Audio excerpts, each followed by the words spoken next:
तमाम नाज़रीन को प्यार भरा सलाम। उम्मीद है कि आप सभी खैर आफियत से होंगे। नाज़रीन, जिस तरीके से आप देख रहे हैं कि 2023 के आम इंतख़ाबात का सिलसिला जारी है और हर जगह मौसम 2023 का बहुत ही गर्मा गर्म नजर आ रहा है और एक दूसरी पार्टियां इल्ज़ाम तराशी और एक दूसरे की नुक्ताचीनी तलाश कर रही है।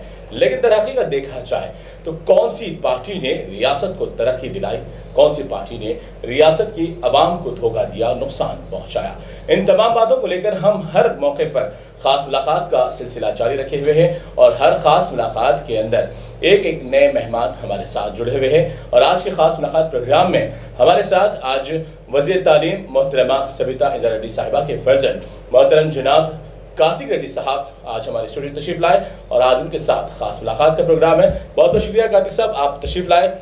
तो जिस तरीके से नाज़रीन हमारे यहाँ बहुत सारे मुद्दे हैं और उन मुद्दों को लेकर सबसे बड़ा वबाल जो रियासत तेलंगाना में चल रहा है, लोगों को भटकाना, लोगों को मजहबी मामलात में उलझाना और रियासत की तरक्की को लेकर झूठे वादे करना, बहुत सारे मामलात हैं। लेकिन क्या दर हकीकत 9.5 साल में तरक्की हुई? क्या मुसलमानों को फ़ायदा हुआ? क्या केसीआर साहब ने जो वादे किए थे वो मुकम्मल हुए या नहीं? कुछ मालूमात कार्तिक रेड्डी साहब से भी मालूम करेंगे क्योंकि उनका भी बहुत जो घराना है बहुत ही सीनियर सियासी मैदान से उनका जुड़ा हुआ है। तो कार्तिक रेड्डी साहब से पहला सवाल है कि आपका जो घराना है, आपके जो वालिद साहब इंदिरा रेड्डी साहब है, मोहतरमा सबिता इंदिरा रेड्डी साहिबा वालिदा आपकी जो है बहुत ही सीनियर है, तो क्या अब तक उन्होंने जो गुज़िश्ता की हुकूमत में काम किया और इस बार केसीआर साहब के साथ काम कर रहे हैं, मुसलमानों को लेकर केसीआर साहब का नज़रिया क्या है?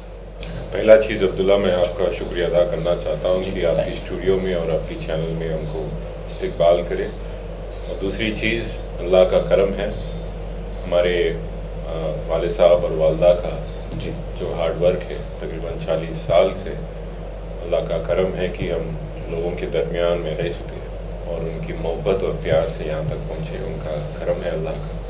और तीसरी चीज़ हो गई, अगर मुसलमानों की या माइनॉरिटियों की बात तेलंगाना में जी, थोड़ी चीज़ अपन याद रखना चाहिए कि 27 साल से हिंदुस्तान में मुसलमानों से एक सियासती खिलवाड़ हुई जाती जी।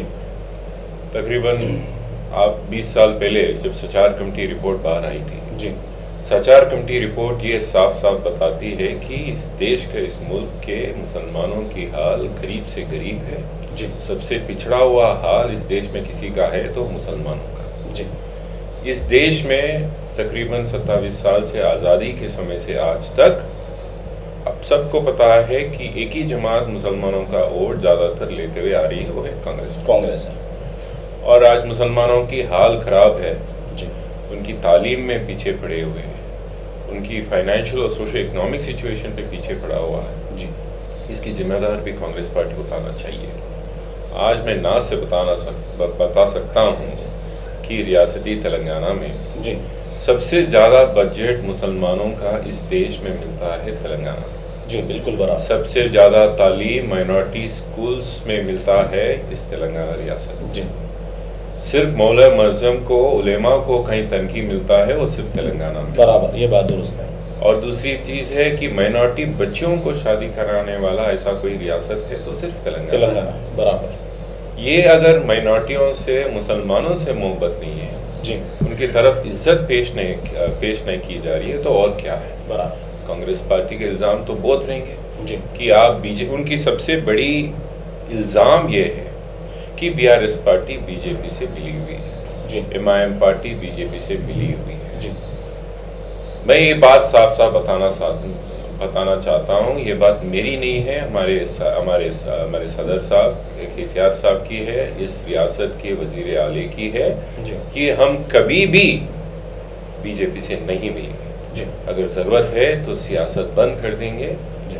पर अपन बीजेपी से मिलने का कोई इरादा नहीं है। बहुत सारे तस्वीर भी गश्त करते हैं सोशल मीडिया पे कि कविता मैडम की है या फिर और भी दीगर एमएलए और खुद केसीआर साहब के जो हाथ जोड़कर मोदी को नमोद करते हैं, तो क्या ये रिश्ता नहीं है? अब्दुल्ला, जब राहुल गांधी साहब जी, खुद पार्लियामेंट में उठ के मोदी से गले मिल सकते हैं, अच्छा, तो इज्जत पे तो सलाम वालेकुम तो हो सकती है। बराबर। फोटो में आने का ये मतलब नहीं होता जी, कि हम उनसे सियासती मामलों में मिले हुए हैं। जी, और इतनी झूठ फैलाई जाती है अब्दुल्ला कि कांग्रेस बीआरएस पार्टी ने सीए और एनआरसी बिल को की तायद की। झूठ, गैर हाजिर भी तो थे। बराबर झूठ है जी। मैं क्या बताता हूँ, हमारे असेंबली में जो रेजोल्यूशन निकाली गई उसकी बात क्यों नहीं बोलते?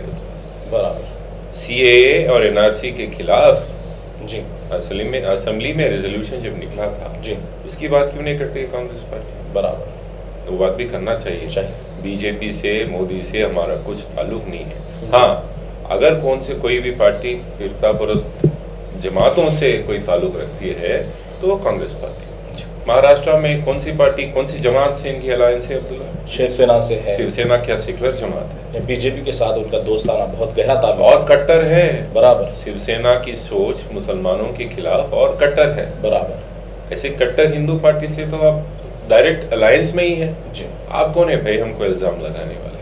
इल्जाम होती है सियासती मामला एक तरफ। जी। हम बराबर साफ है, हमारी नीयत साफ है। हम ये बताना चाहते हैं आपको कि हमारी कौन सी भी ताल्लुक बीजेपी से नहीं है और नहीं रहेगी। रेवंत रेड्डी को लेकर क्या कहेंगे, क्योंकि उन्होंने खुलकर कहा। और ये बात में एक्सटेंशन ऑफ जो बात मैं आपको बताया, सियासत की बात एक तरफ और वेलफेयर और तरक्की की बात एक तरफ क्यों नहीं बताती है कांग्रेस पार्टी?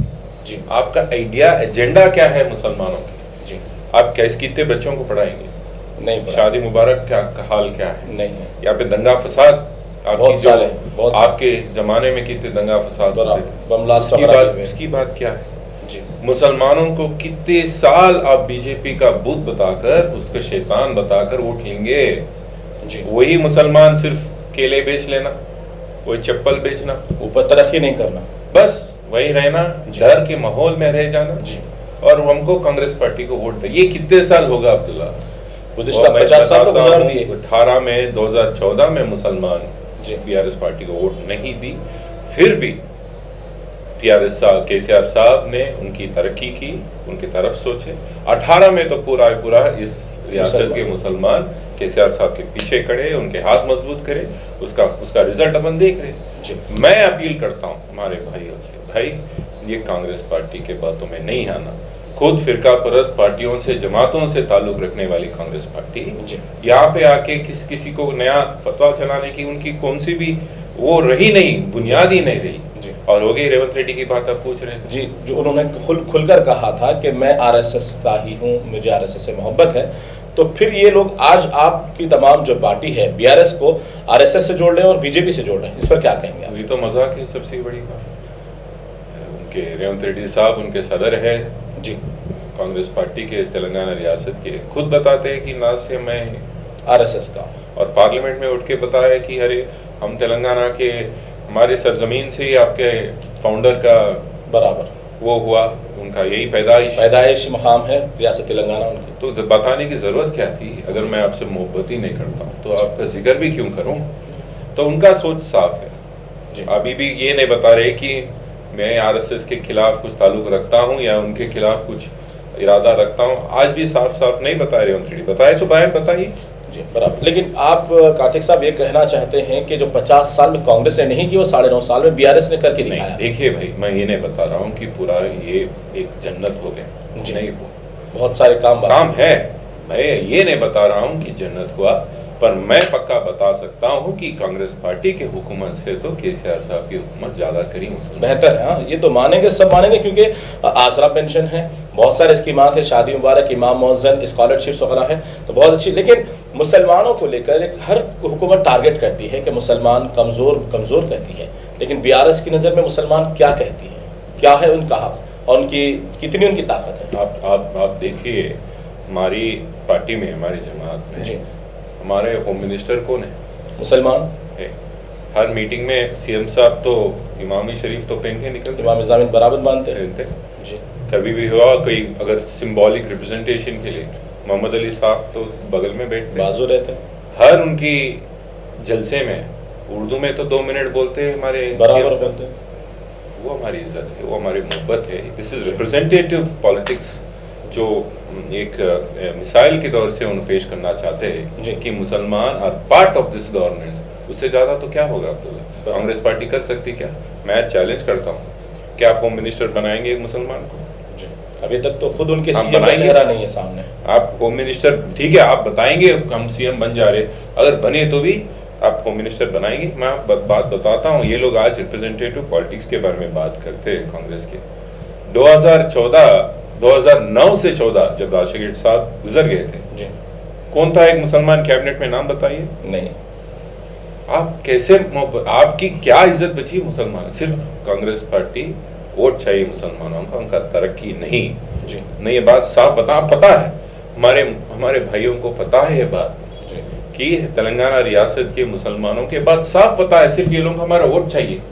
पर गुमराह होने करने की कोशिश हो जा रही है, थोड़ी हमारे मीडिया में भी है और थोड़ी सियासती लोग भी है। क्यों नहीं बताते, मेरे साफ एक उनसे जवाब चाहिए कि राहुल गांधी जी जब आए थे 6 गारंटियों में क्यों नहीं होती मुसलमानों की गारंटी। बराबर बात है, एक भी बात नहीं मुसलमानों के लेकर, और आज तक भी कुछ भी खुलासा कहीं पर भी नहीं है। हालांकि बड़े बड़े पैदल यात्रा हुई, शोभा यात्रा हुई, मोहब्बत की दुकान की, बाजार की बात कर रहे थे, लेकिन मुसलमान की कहीं पर बात। चलिए कर्नाटका लेकर जाता हूँ आपको। जी क्या बोले कर्नाटका में, क्या बोले राहुल गांधी जी, हम सरकार में आते, हुकूमत में वापस आते ही हिजाब की बैन पूरी तरह खत्म कर देंगे और बजरंग दल को बैंड करेंगे। हुए 2 बार नहीं, फिर हालांकि रिसेंटली फिर एक मरतबा उन्होंने हिजाब को लेकर तनाज़ा। अभी भी मैं साफ बताना चाहता हूं आपके चैनल के जरिए, हमारे भाइयों को गुमराह करा जा रहा है, पागल बनाने की कोशिश हो रही है कांग्रेस पार्टी, वहां के मुसलमानों को भी। अभी तक एक साफ गवर्नमेंट जियो नहीं निकला उनकी सरकार में, उनकी हुकूमत में, बोलते हुए कि हम हिजाब बैन कंप्लीटली खत्म नहीं करेंगे। अभी तक नहीं निकला। और क्यों नहीं हुई बैन बजरंग दल? क्योंकि उनका तो ऑलरेडी अलायंस महाराष्ट्र की सरकार से है, बीजेपी सरकार से है, आरएसएस से। इनका कुछ भी मोहब्बत नहीं है मुसलमानों के खिलाफ, उनकी कुछ भी इज्जत नहीं बची है, सिर्फ वोट चाहिए। मुसलमानों का वोट चाहिए था कर्नाटका में, अब बजरंग दल की बैन बोल दी, खत्म। अभी तेलंगाना यहाँ पे भी वही होगा। मैं हमारे भाइयों से गुजारिश करता हूँ, ये झूठे बातों में, ये ढोकलेपन बातों में मत आइए। केसीआर साहब सेक्युलर जो उनकी हुकूमत चली है 9 साल में, 10 साल में, वो शांति और अमन का जो भी एटमॉस्फेयर है, बरकरार है, इसको खराब मत करिए।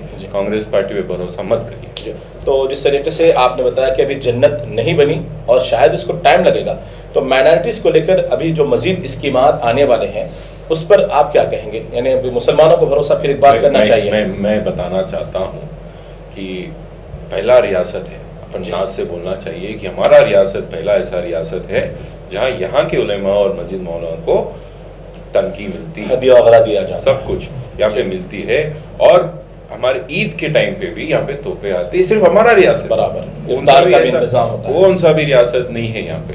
सीएम साहब ने साफ साफ बताया कि हमारे मौलवियों और मस्जिद के मौजम को तनके की थोड़ी इंक्रीज भी इजाफा होना चाहिए, और इजाफा करने का ऐलान भी हो गया, जियो भी हो गया, उसका भी होगा। और जो जहाँ भी अगर किड्स कम हो रहा है, क्या अपना इफ्तार ईद के टाइम पे जो भी क्या बोलते हो, ईद के गिफ्ट हो रहा है, इफ्तार वगैरह पार्टी, तो उसका भी बढ़ाई जाएगी। तो सीएम साहब उसका भी साफ साफ खुलासा किया, हमारे मैनिफेस्टो में भी है वो बात। जिस तरह से नाज़रीन हमारे कार्तिक रेड्डी साहब बता रहे थे, रियासत तेलंगाना में तरक्की अभी मजीद बाकी है, और इस तरक्की को लेने के लिए और मजीद बढ़ाने के लिए एक और मरतबा बीआरएस को बरसर इख्तिदार लाने की जरूरत है। चलिए एक मुख्तसर से सवाल आपके इलाके, अपने कॉन्स्टिट्यूंसी को लेकर करते हैं, क्योंकि आपकी वालिदा का ताल्लुक जलपल्ली से है और जलपल्ली इलाके महेश्वरम से उन्होंने बड़े पैमाने पे जीत हासिल की। तो वहाँ पर आपकी वालिदा ने अपने कितने तरक्याती काम किए हैं, वहाँ की आवाम का क्या रद्द-ए-अमल है? मैं आपको बहुत खुशी से एक बात बताना चाहता हूँ।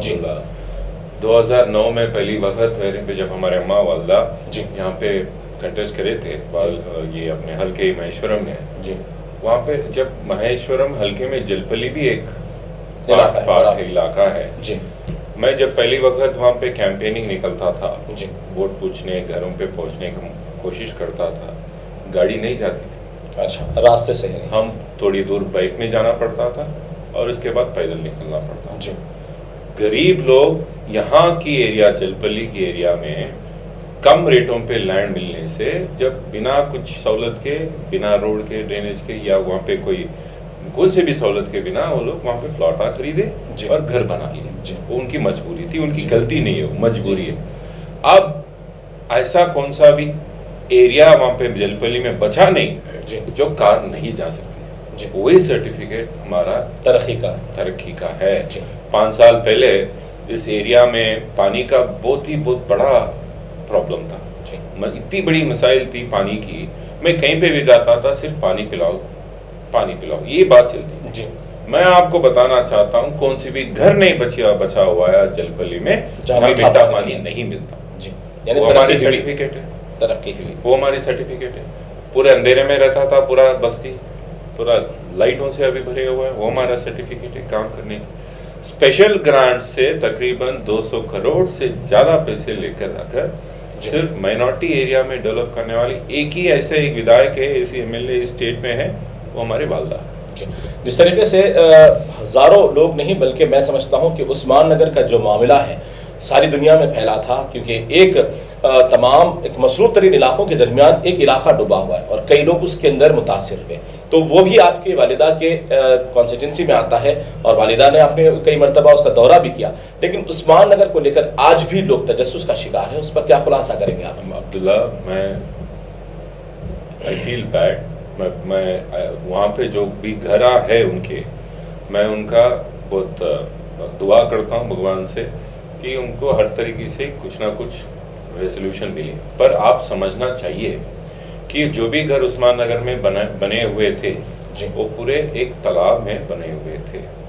वो ज़माना में जब पानी नहीं था बेचारे उनको कोई धोखा दे दिए, धोखा बेच दिया, उन्होंने घरा बना दिया, सूखा तालाब बेच दिए। जब पानी आ गया तो पानी तो रुकता नहीं, बराबर अल्लाह के हाथ में, अपने हाथ में पानी बराबर। तो जब तालाब में घर बना गए, एफटीएल में घर बनेगे तो पानी तो आ ही गया। अभी बारिश का तो 8-9 साल से तो पानी तो बारिश ज्यादा ही हो रही है। बराबर। तो उस ताल्लुक से मैं बताना चाहता हूँ कि उस जो भी वहाँ के घर डूबे हुए हैं उनके लिए साफ एक प्रोग्राम बनाया गया कि उनको पट्टे कहीं और देंगे। अभी वादा नहीं, उनको भी पता है, उनसे अभी लिस्ट भी लिए हैं हम जी। उनका सर्वे करे, हमारे लोकल काउंसलर, हमारे वहाँ के चेयरमैन, हमारे एमआरओ लिस्ट बनाएंगे कि कौन का घर वहाँ पे डूबा हुआ है, किसको वहाँ पे उनको आप लोग देंगे, बराबर देंगे।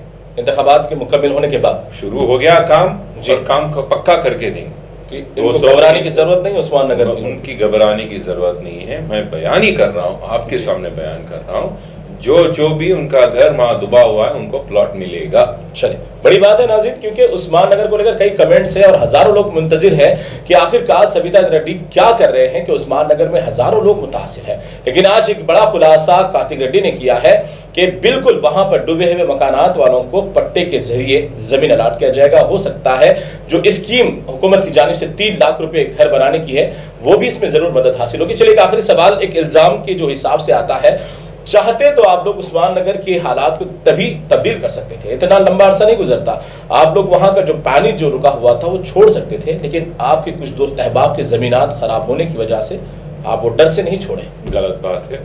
एफटीएल के बाउंड्रीज रहेंगे जी, एफटीएल के बाउंड्रीज से अगर पानी ज्यादा हो गया जी तो कोई भी पानी छोड़ना पड़ता जी, कोई भी रोक नहीं सकते जी। इरिगेशन डिपार्टमेंट में आप पता करिए जी, कोई भी नीचे दोस्त कौन है क्या नहीं है मुझे नहीं पता इस बातों की जी। पर पानी कब छोड़ी जाती है कौन से भी तालाब में, जब एफटीएल का लिमिट से ज्यादा पानी जब आती है जब ही छोड़ी जाती है, नीचे कम मकदार वाले को नहीं छोड़ा जाता भाई। ये गलत इल्जाम है और इल्जाम तो लगाएंगे लोग, बराबर। तो चलिए, बहुत सारे सवालात एक दूसरे को चलते रहेंगे, लेकिन कार्तिक रेड्डी साहब से मैं गुजारिश करूंगा, जिस तरीके से आप एक बेटे होने के नाते अपनी वालिदा की कॉन्स्टिट्यूंसी में जो दिन रात मेहनत कर रहे हैं, तो जलपल्ली और महेश्वरम की आवाम से आप क्या आखिरी में अपील करना चाहेंगे? आप पूरे 3 कैंडिडेटों को परख किए जी। बीजेपी से तो कौन है, कैसे सोच रखते हैं वो मुसलमानों के खिलाफ, बराबर, वो तो खुलेआम है, जाहिर सी बात। वो भी कैंडिडेट भी कैसे सोच रखते हैं उनके बारे में पता करिए। और कांग्रेस कैंडिडेट है कौन, कब आएंगे आपके दरमियान में, कब मालूम करेंगे आपकी मुश्किलात, कब हल करेंगे? 5 साल यूं ही निकल जाएंगे उनके, 5 साल, ये 10 दिन के बाद भी नहीं दिखेंगे, उसके बाद नहीं दिखेंगे। मेरा गुजारिश है आपके तमाम नाजरीन जो भी है, मैं आपकी गुजारिश करता हूँ आपके जरिए कि लीडर है सविता इंदिरा रेड्डी, जो आपके मसाइल जानती है, जो आपके मसाइल हल करे हुए, ऐसे लोगों को दुआ करिए, ऐसे लोगों की तायीद करिए, फिर आपकी तरक्की होगी, अपने हल्के की होगी और रियासत के भी होगी इंशाअल्लाह। तो बहुत बहुत शुक्रिया कादिर साहब, आपने खास मुलाकात में वक्त दिया है। तो नाज़रीन, इस तरीके से कातिक साहब ने यह वाज़ेह तौर पे बता दिया है कि गुज़िश्ता 50 साल में जो कारनामे नहीं हुए वो 9 साल के अंदर हुए, और आने वाले वक्त में अगर भरोसा फिर एक बार अवाम BRS पर करती है तो मजीद जितनी भी कामयाबी की जो सड़कें, जो जितनी राह हमवार होनी है वो तो होती रहेगी। लेकिन बिलखुसूस महेश्वरम के ताल्लुक से आपने ये बताया कि उस्मान नगर की आवाम को दोबारा, जिनके मकानात डूबे हुए हैं, उनको घर या ज़मीन उनको फिर मख्तस किया जाएगा, उनके घबराने की ज़रूरत नहीं है। और भी अहम बात ये बताइए और ज़रूरी बात समझता ही मैं भी हूँ कि जो लोग जहाँ पर रहते हैं, जहाँ बसते हैं, जिस तरीके से सविता मैडम की बात है, तो वो तमाम लोगों को जानती है, वहाँ के हालात को जानती है। अगर फिर नया आदमी आएगा तो आपके नए मसाइल से वाकिफ होने तक फिर आने वाले फिर अगले 2027-28 के इंतखाबात भी सामने आ जाएंगे, लेकिन फिर आपकी सड़कें वहीं पर पड़ी रहेगी, वही अंधेरा रहेगा, फिर वही नुकसान में आप रहेंगे। तो कार्तिक रेड्डी साहब ने गुजारिश की है कि आप अपने कैडेट को समझें, अगर आप तरक्की की राह चाहते हैं तो सही अपने इंतखाबात का वोट का इस्तेमाल करें। चलिए, बहुत बहुत शुक्रिया नाज़रीन, हमारे साथ खास मुलाकात में जुड़े रहने का। फिर होगी अगले नए मेहमान के साथ मुलाकात, और फिर BRS की या फिर कांग्रेस की कामियां और नाकामियों को लेकर उठाएंगे सवाल। बहुत बहुत शुक्रिया, फिर होगी अगली मुलाकात एक नए मेहमान के साथ।